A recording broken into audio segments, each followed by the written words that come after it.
Suwon, a city in Gyeonggi Province, approximately 30 kilometers south of Seoul, has long been known as a destination where tradition and modernity intersect. With Hwaseong Fortress, a UNESCO World Heritage Site recognized in 1997, Suwon attracts millions of visitors each year, from history enthusiasts to those seeking the vibrant urban lifestyle. The city, with a population of about 1.2 million in 2012, is famous for its bustling night markets, lively food streets, and tranquil residential areas like Jidong, where residents lead simple, close-knit lives.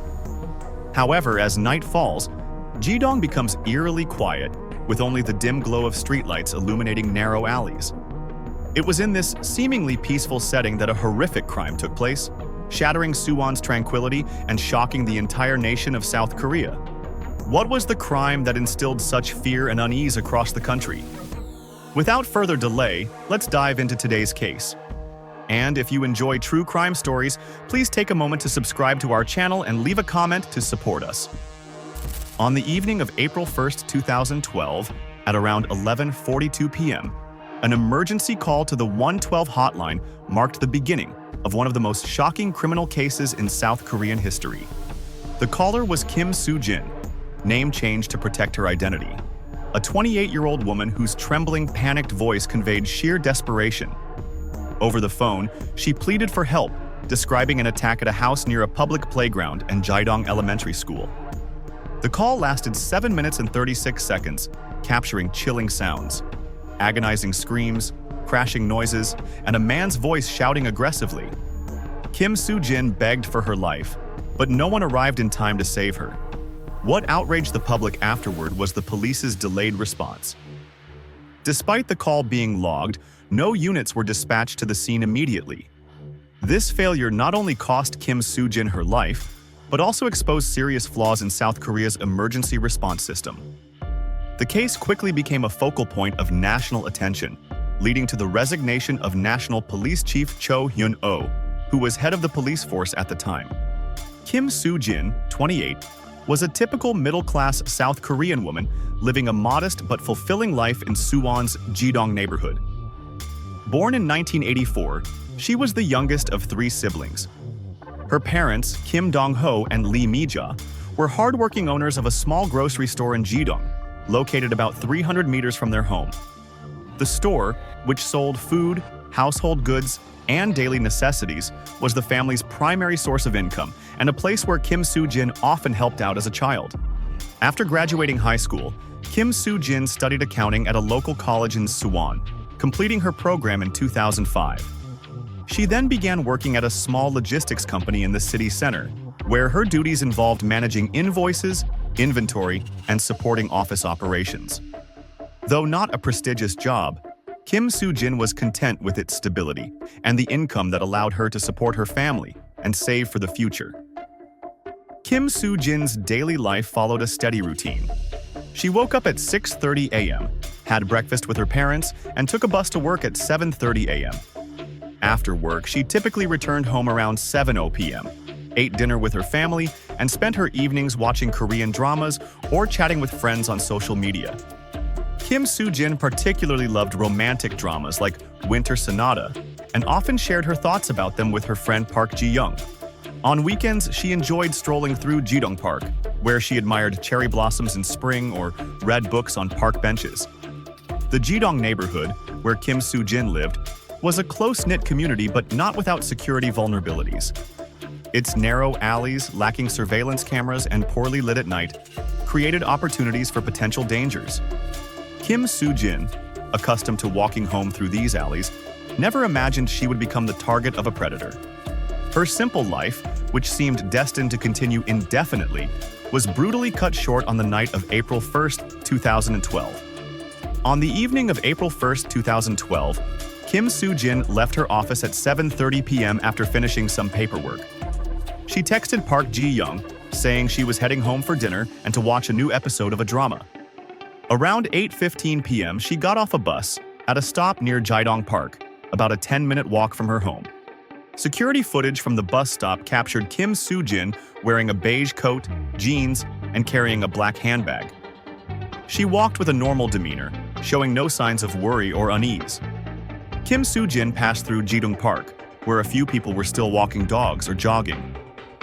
She turned into a narrow alley leading to her neighborhood, a familiar route she had taken hundreds of times. The 200-meter-long alley, flanked by low-rise houses, had no surveillance cameras and was lit only by a few sparsely placed streetlights. This was where Oh Won-chun, the perpetrator of the crime, lay in wait. Oh Won-chun, 42, was a Chinese immigrant worker who had come to South Korea in 2003 under a labor immigration program. He worked at construction sites in Suwon and lived alone in a small basement apartment about 200 meters from Kim Soo-jin's home. Neighbors described Oh Won-chun as reserved, rarely socializing, and often working night shifts. However, beneath this facade was a deeply disturbed individual with perverse desires and an unstable past. According to his later confession, Oh Won-chun had been stalking Kim Soo-jin since February 2012, when he first noticed her walking through the alley near his home. He became obsessed with her appearance and began planning an attack. Oh Won-chun would often stand outside his door smoking in the evenings, observing Kim Soo-jin's routines. On the night of April 1st, he decided to act. Around 8:30 p.m. as Kim Soo-jin passed through the alley, Oh Won-chun approached her from behind. Using a small hammer hidden in his jacket pocket, he struck her head forcefully, rendering her unconscious instantly. Kim Soo-jin collapsed to the ground, unable to resist. Oh Won-chun quickly dragged her into his basement apartment, locking the door and closing the curtains. The apartment, spanning only about 20 square meters, consisted of a small bedroom, a cramped bathroom, and a cluttered kitchen corner. There, Kim Soo-jin regained consciousness after about 10 minutes. In a state of panic, she tried to fight back and screamed for help. In her desperation, she grabbed her phone and dialed 112 at 11:42 p.m. The call lasted 7 minutes and 36 seconds, capturing horrifying moments. Kim Soo-jin pleaded, "Please save me! He's killing me!" Her screams were interspersed with sounds of crashing, and Oh Won-chun's enraged voice demanding she be quiet. Oh Won-chun, realizing she was calling the police, snatched the phone and smashed it. He then stabbed Kim Soo-jin 12 times with a kitchen knife, targeting her chest and abdomen. She succumbed to blood loss within 5 minutes, around 11:50 p.m. After killing Kim Soo-jin, Oh Won-chun began dismembering her body to dispose of it. He dragged her body into the bathroom, where he used a kitchen knife and a handsaw to cut her into over 280 pieces. This gruesome process lasted from 1 a.m. to 5 a.m. on April 2nd. Oh Won-chun wrapped the body parts in multiple layers of black garbage bags, secured them with tape, and cleaned the scene with chlorine bleach. He divided the bags into several portions and discarded them in garbage dumps near Jidong Park throughout the morning. That night, the Jidong neighborhood remained as quiet as ever. No one heard any unusual noises from Oh Won-chun's basement apartment, and no one suspected that a horrific tragedy had just unfolded in their community. On the morning of April 2nd, 2012, around 6:30 a.m., Choi Min-suk, a 55-year-old sanitation worker, was cleaning a garbage dump near Jidong Park. When he lifted a black garbage bag, he noticed it was unusually heavy and emitted a strange odor. The bag tore open, revealing a severed human arm. Panicked, Choi Min-suk immediately called his supervisor, Park Sang-woo, and alerted the police. By 7:30 a.m., a Suwon police team, led by Inspector Yoon Ji-hoon, arrived at the scene. They cordoned off the area and searched the dump, discovering additional bags containing body parts. In total, the police recovered 280 pieces, including parts of the head, torso, limbs, and organs, cut into pieces ranging from a few centimeters to a larger thigh section. Some bags contained clothing, including a beige coat, jeans, and a black handbag, matching the last recorded description of Kim Soo-jin from security footage. That same day, Kim Soo-jin's family reported her missing to the police. Kim Dong-ho, her father, stated that his daughter did not return home the previous night, which was unprecedented. He provided details about her clothing and last known route. The police quickly connected the missing person case to the discovered remains. By the afternoon of April 2nd, after DNA testing, they confirmed that the body parts belonged to Kim Soo-jin. This information was announced at a press conference at 5:00 p.m., shocking the Suwon community. The police's initial response was to expand the search, inspecting nearby garbage dumps and cordoning off the Jiadong area. Lee Sang-ho, the head of the investigation team, declared, "This is an extremely serious case. We will do everything possible to find the perpetrator." News of the case spread rapidly across media outlets, with headlines like "Horrific Dismemberment Case in Suwon" and "Fear Grips Jiadong Neighborhood." The Suwon police promptly established a special task force of over 100 officers, led by Lee Sang-ho, to investigate the case. Their initial objectives were to reconstruct Kim Soo-jin's final hours and identify the perpetrator. Investigative steps were swiftly undertaken. Based on the evidence, the police determined that the perpetrator likely lived near the crime scene, as the body parts were disposed of in dumps just a few hundred meters from the alley. They focused on the area around Kim Soo-jin's home and Jiadong Park, reviewing the backgrounds of 200 residents within a 500-meter radius. Oh Wan-chun quickly became a suspect due to his suspicious profile. Oh Wan-chun, originally from Heilongjiang Province, China, had been living in South Korea since 2003. He worked at construction sites, lived alone in a basement apartment, and rarely interacted with neighbors. His record revealed that he had been investigated by Chinese police in 1999 for sexual harassment, but was not convicted. The police decided to summon Oh Wan-chun for questioning on April 3rd. During the initial interrogation, Oh Wan-chun appeared calm, claiming he was at home the entire evening of April 1st and knew nothing about the case. However, Inspector Yoon Ji-hoon noticed several red flags. Oh Wan-chun avoided eye contact, had sweat on his forehead, and his clothing reeked of cleaning chemicals. Oh Wan-chun's anxiety and unease heightened police suspicions, prompting a deeper investigation. The investigation included security camera analysis. The police collected footage from over 50 traffic, store, and residential cameras within a 1-kilometer radius of Jiadong. The last images of Kim Soo-jin were captured at 8:15 p.m. at the bus stop and 8:20 p.m. at the park entrance.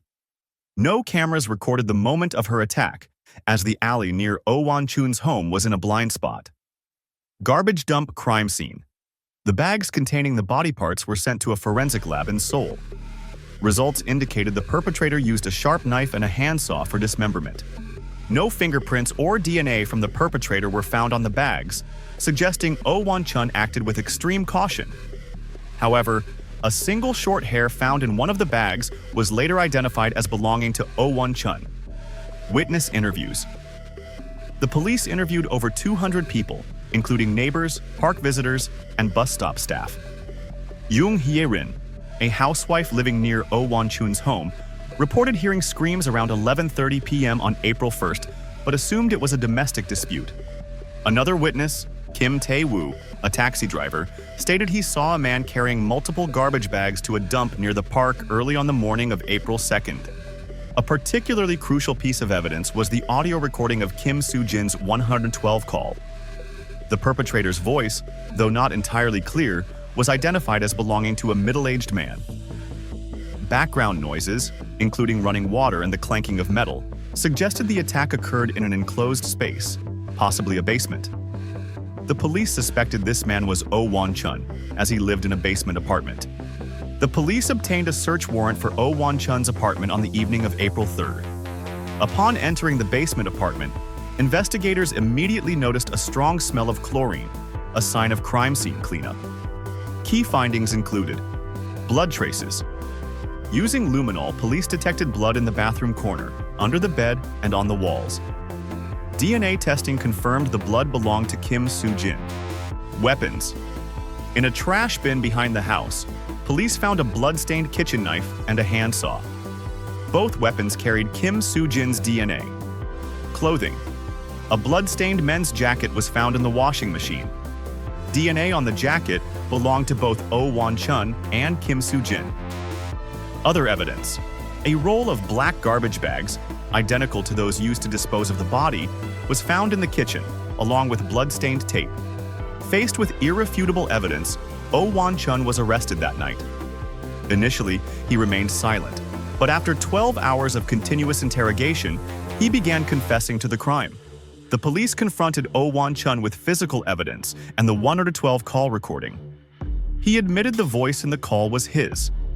The police also examined Kim Soo-jin's phone, found shattered in a trash bin near Oh Won-chun's home, and recovered partial data, confirming the final call was to 112. To rule out accomplices, the police investigated Oh Won-chun's relationships. He had no close friends in South Korea, and co-workers at the construction site confirmed he often worked alone. Security footage from the site showed Oh Won-chun did not go to work on the evening of April 1st, contradicting his initial alibi. According to Oh Won-chun's confession, the motive stemmed from sexual desire and personal resentment. He admitted to being obsessed with Kim Soo-jin after repeatedly seeing her walk through the alley. Oh Won-chun confessed to having uncontrollable sexual urges and feeling alienated by South Korean society, often facing discrimination as an immigrant. Oh Won-chun claimed he initially intended only to rape Kim Soo-jin, but when she resisted and called the police, he panicked and killed her to silence her. He dismembered her body to facilitate disposal, a technique he learned from crime documentaries. However, psychologists like Dr. Choi Eun-ji argued that Oh Won-chun's motives were more complex. He exhibited signs of antisocial personality disorder, characterized by a lack of empathy and violent tendencies. Dismembering the body into 280 pieces was seen as a symbolic act, reflecting his absolute control over the victim. During interrogations from April 4 to 10, Oh Won-chun provided detailed confessions. He knocked Kim Soo-jin unconscious with a hammer and brought her to his apartment. When she regained consciousness, he ordered her to undress. Kim Soo-jin placed her coat on the bed, pretending to comply. While Oh Won-chun stepped into the bathroom, she locked the bedroom door and called 112 on her mobile phone. Tragically, she couldn't escape because the bedroom door led to the bathroom. When Oh Won-chun broke through the bathroom door, Kim Soo-jin dropped her phone on the floor, but the call remained active, recording the events. He then raped her, but as she resisted and his repeated attempts at assault failed, Oh Won-chun confessed to striking her head twice and strangling her to death. Afterward, he dragged her to the bathroom to dismember her, went out to buy garbage bags, and disposed of the remains in a dump near Park. Oh Won-chun showed no immediate remorse after the crime, but became anxious upon hearing that the police had discovered the body. He was noticeably tense when the police came to question him. Oh Won-chun refused to comment on potential accomplices, but the police concluded he acted alone. Though the case was resolved, it sparked nationwide outrage in South Korea, leading to protests demanding reform of the 112 emergency system. The focal point of the anger was Kim Soo-jin's 112 call on the night of April 1st. The 7-minute 36-second recording of the call was leaked online on April 4th, just one day after Oh Won-chun's arrest. The desperate pleas of Kim Soo-jin begging for her life, interspersed with her pained screams and Oh Won-chun's angry shouting, shocked millions. What infuriated the public most was the police's failure to dispatch officers to the scene immediately, despite the 112 call center receiving the call and identifying the location near Jidong Elementary School. According to an official report, the 112 call center transferred the call to the Suwon police station. But due to poor coordination and a misjudgment of the situation's severity, no units were dispatched within 30 minutes of the call. Some sources claimed that the call center operator, Lee Hyun-woo, mistook Kim Soo-jin's screams for a domestic dispute, leading to low prioritization. This delay was seen as the direct reason Kim Soo-jin could not be saved, fueling intense public criticism. The public's outrage quickly translated into action. On April 7, 2012, hundreds of Suwon residents, led by a group of students from Aju University, held a protest in front of Suwon City Hall. They carried banners with slogans like "Reform the 112 system now" and "Justice for Kim Soo-jin." The 3-hour protest featured speakers, including Park Ji-young, Kim Soo-jin's close friend, who called for enhanced safety measures for women and improvements to emergency call handling procedures. Public pressure forced authorities to act. On April 15th, National Police Chief Cho Hyun-oh announced his resignation during a press conference in Seoul. He issued a public apology stating, "I take full responsibility for the failure in the Suwon case." "We failed to protect Kim Soo-jin, and I apologize to her family and the entire nation." Cho Hyun-oh's resignation was a rare move in South Korean police history, reflecting the gravity of the incident. In the Jaedong neighborhood, the case completely altered the community's atmosphere. Previously, Jaedong residents prided themselves on their close-knit and peaceful neighborhood. But after the case, fear took hold. Many women, neighbors of Kim Soo-jin, said they no longer dared to walk alone at night. Parents began escorting their children to school, and the once familiar alleys were now avoided. The 2012 Suwon dismemberment case remains one of the most shocking criminal cases in South Korean history, not only due to the brutality of the crime, but also for the profound lessons it left behind. For Kim Soo-jin's family, the tragedy was an indelible pain. Her parents, Kim Dong-ho and Lee Mi-ja, closed their grocery store in late 2012 and moved to another area of Gyeonggi Province, leaving behind the painful memories of Jaedong. For the Suwon community, the case fundamentally changed how residents viewed safety. The once familiar alleys are now equipped with cameras and streetlights, but fear lingers. For all of South Korea, the case served as a stark warning about the importance of an effective emergency response system and the need to protect society's most vulnerable. Oh Won-chun, sentenced to death in June 2012, remains incarcerated in a Gyeonggi prison, as South Korea has suspended executions since 1997. While this verdict brought some justice for Kim Soo-jin, it could not ease the pain of those left behind. Nevertheless, the case spurred positive changes, from reforms to the 1-12 system to heightened awareness of public safety. The 2012 Suwon case will forever be a scar in South Korea's criminal history, but it also stands as a reminder that justice, though sometimes delayed, must be served. Kim Soo-jin's story is not just that of a victim, but a call to action for building a safer, fairer society. Thank you, dear audience, for joining us on this emotional journey to uncover the truth. We look forward to seeing you in upcoming cases, where we will continue to provide insightful and honest perspectives on the world around us. Goodbye, and see you soon.